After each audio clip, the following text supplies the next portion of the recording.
YouTube, it's your boy Tim. I'm here again. We're back for part 2 of creating an animated GIF. I just don't know what to call it. I don't know what to call it.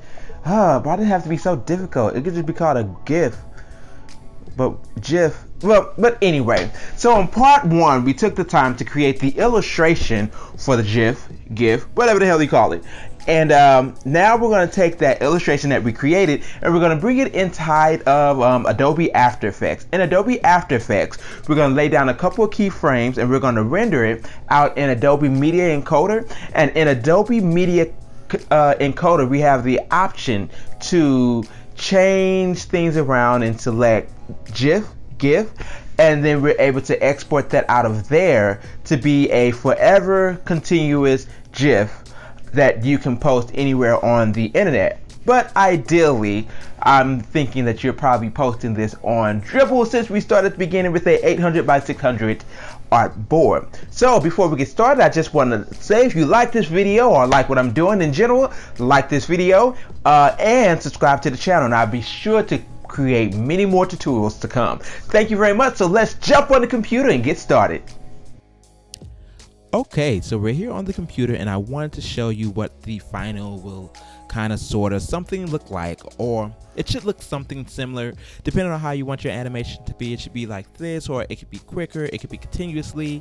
But before we jump directly into After Effects, there's definitely one thing I always try to share when I'm doing some type of animation. I always send students here to Vimeo to look at a video that's called The Illusion of Life, and basically it shares the basic principles of animation, and these principles can help make any motion graphic a lot better. Like, these are the finer things that make your animation, in my opinion, professional. And so I'm just going to start here in the beginning, but you can go there and look at it. The following has been paraphrased from The Illusion of Life by Frank Thomas and Ollie Johnston. I'll put the link in the description. Squash and stretch.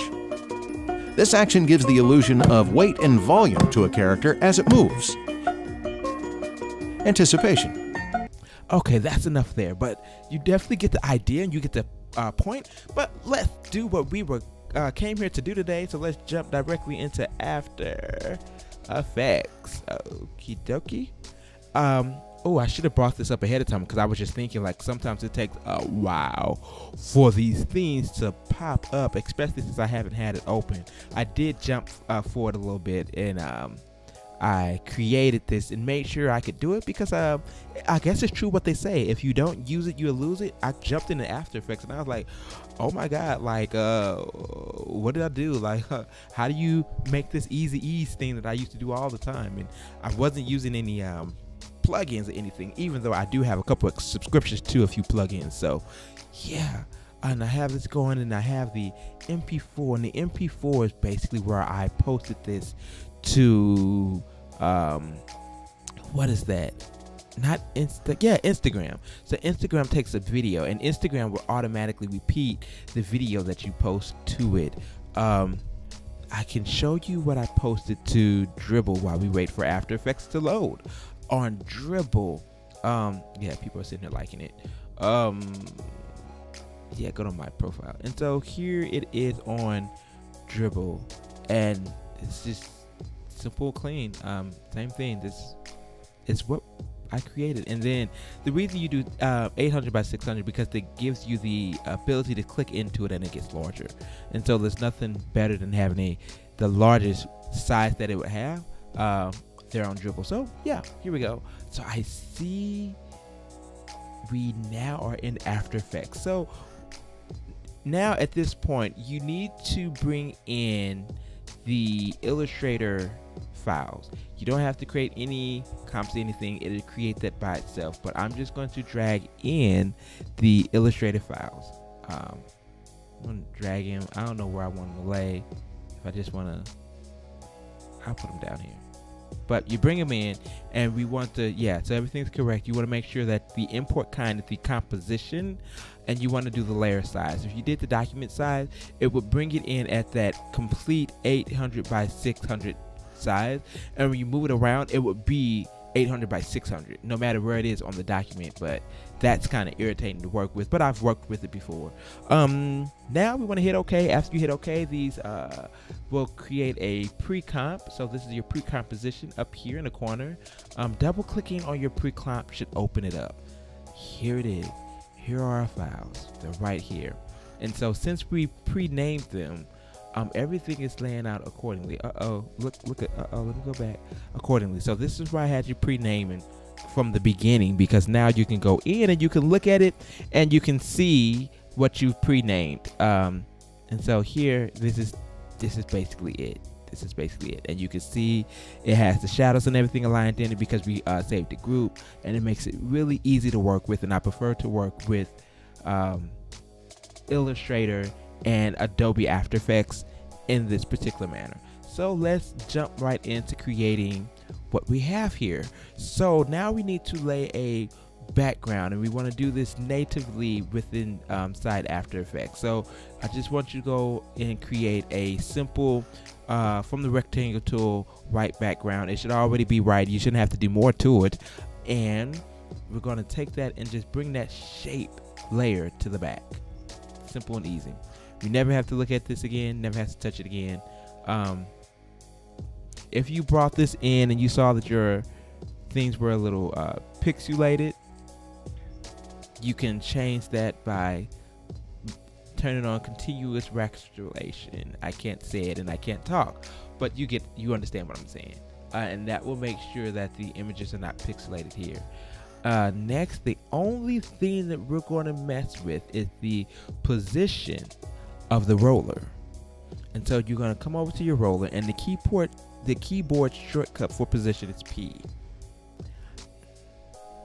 Once you get that open, you want to grab the roller layer on the composition and bring it down to your starting point. At the starting point, you want to set your first keyframe. And so we're clicking the time clock there. That's going to set my first keyframe. You're going to drag this up a little bit, and if you hit the little mountains down here, that tells you to zoom in. So this basically is showing smaller meaning to zoom out, the bigger than zoom in. So it allows you to zoom into your timeline so you can be more precise with where you lay your keyframes. Comes in very handy.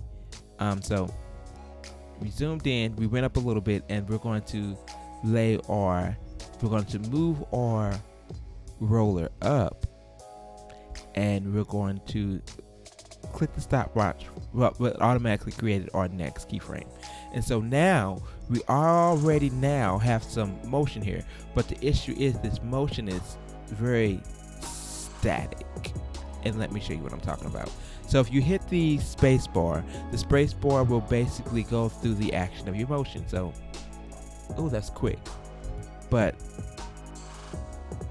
you see, so now it's moving very quickly to the very top.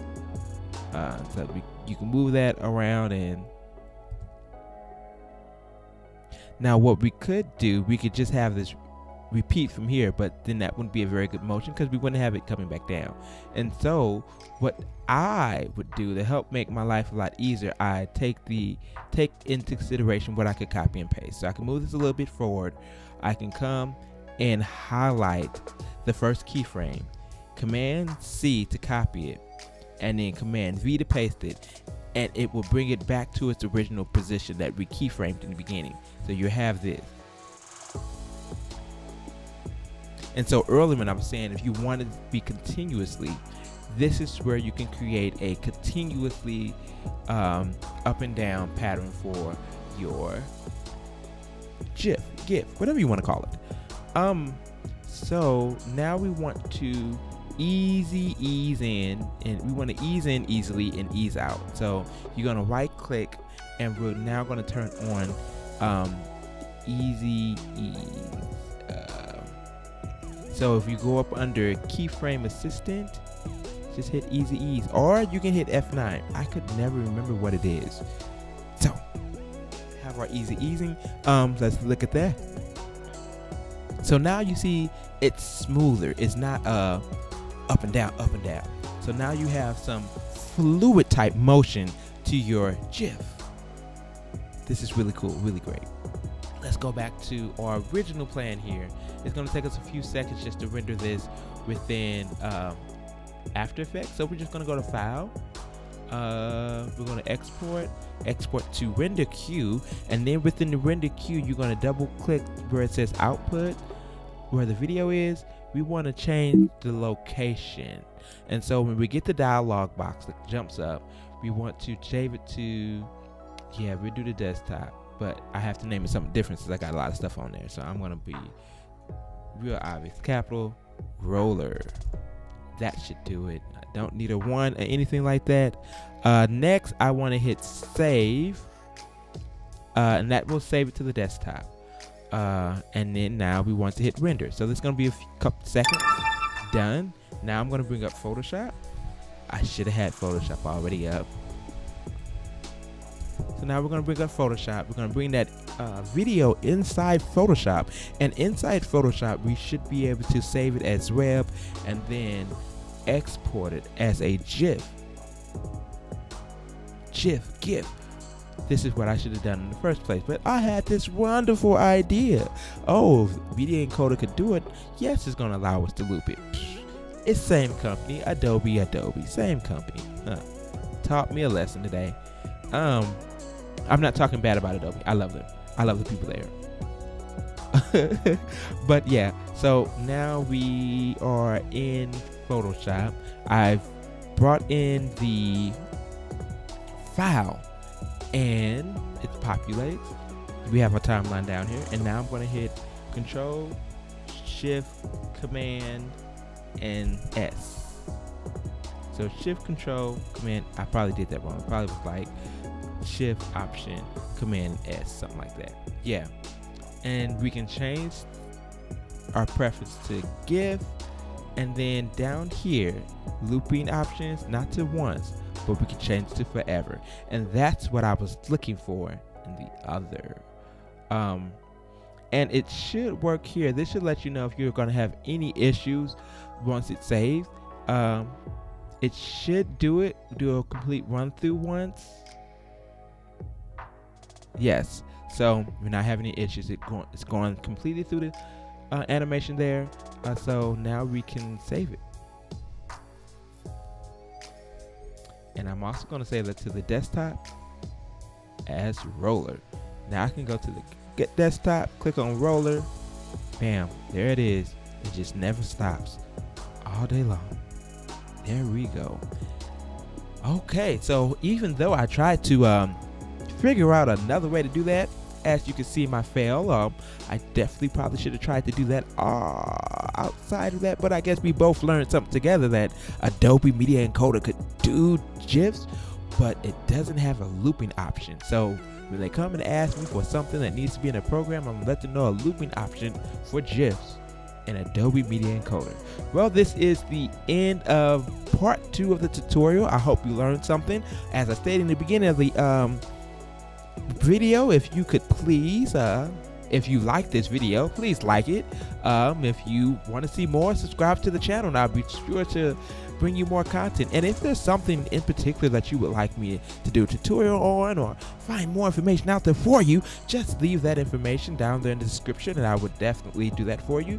And yeah, thank you very much, and thanks for tuning in, and I'll see you in the next tutorial. Bye.